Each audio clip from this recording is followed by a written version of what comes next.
പക്ഷികളെ സൃഷ്ടിച്ചിട്ടുള്ളത് പറക്കാം എന്നുള്ളൊരു കഴിവോടുകൂടിയാണ്. അതിന് ഫ്ലൈയിങ് സ്കൂളിൽ പോയിട്ട് അത് പഠിക്കേണ്ട ആവശ്യം വരുന്നില്ല. ഒരു മത്സ്യത്തിന് നീന്താനുള്ള കഴിവ് ഇൻബിൽറ്റാണ്. അതിന് സ്വിമ്മിങ് പഠിക്കാൻ വേണ്ടിയിട്ട് പോകേണ്ട ആവശ്യം വരുന്നില്ല.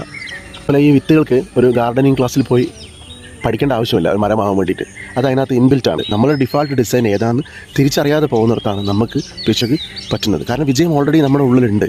അത് പുറത്ത് വരാനുള്ള വഴി നമ്മൾ തെളിച്ചു കൊടുക്കേണ്ട ആവശ്യമുള്ളൂ. എല്ലാവരും വിജയത്തോടു കൂടി തന്നെയാണ് ഈ പ്രപഞ്ചം സൃഷ്ടിച്ചിരിക്കുന്നത്. ഒരു പക്ഷിക്ക് ഒരു പുഴയിൽ നീന്തിയിട്ട് ജയിക്കാൻ കഴിയില്ല. അതേ മത്സ്യത്തിന് ഒരു മരത്തിൽ കയറിയിട്ടുള്ളൊരു ചാമ്പ്യൻഷിപ്പിൽ ജയിക്കാൻ കഴിയില്ല. അതിന് കഴിവില്ല എന്നർത്ഥമല്ല, പക്ഷേ അതതിൻ്റെ കറക്റ്റ് എൻവയോൺമെൻറ്റിലല്ല എന്നുള്ളതാണ് അതിൻ്റെ പരിമിതിയായിട്ട് മാറുന്നത്. ഈ ഡിസൈനിന് നമ്മൾ ഡിസ്കണക്റ്റ് ആവുന്ന സമയത്ത് നമുക്ക് എന്താണ് നമ്മളെ മാർഗ്ഗം, പർപ്പസ് എന്ന് കൃത്യമായിട്ട് കിട്ടാതെ വരുന്നു. നമ്മളെക്കാൾ സ്കില്ലുള്ള എത്രയോ പേര് വെറുതെ ഒരു കാര്യം പരിപാടിയും ഇല്ലാതെ നടക്കുന്നത് നമ്മൾ കാണാറുണ്ട്. ആക്ച്വലി ഇതാണ് അതിൻ്റെ പ്രശ്നം. അതായത് നമ്മളെ ഡിഫാൾട്ട് സെനാരിയോ ഉള്ള കഴിവ് നമ്മളെ എൻവയോൺമെൻറ്റുമായിട്ട് സംയോജിക്കുന്നില്ല. ആ ഒരു അലൈൻമെൻറ്റ് നടക്കുന്ന സമയത്താണ് നമ്മൾ സെറ്റ് കാര്യങ്ങളിലേക്ക് പോകുന്നത്. അപ്പോൾ നമ്മൾ ഡ്യൂട്ടി എൻജോയ് ചെയ്യാൻ പഠിച്ചു കഴിഞ്ഞാൽ മാത്രമേ നമുക്ക് ജീവിതം എൻജോയ് ചെയ്യാൻ പറ്റുള്ളൂ. ലൈഫിലൊരു സക്സസ്, കരിയറിലൊരു സക്സസ് എന്ന് പറയുമ്പോഴുള്ളൊരു കാര്യം ഇല്ല. സ്കില്ലും എഫേർട്ടും ഒക്കെ അപ്ഗ്രേഡ് ചെയ്യുമ്പോഴും റൈറ്റ് എൻവയോൺമെൻറ്റിലാണോ എന്നുള്ളത് കൂടി നമ്മളെപ്പോഴും ഉറപ്പ് വരുത്തുക. Thank you.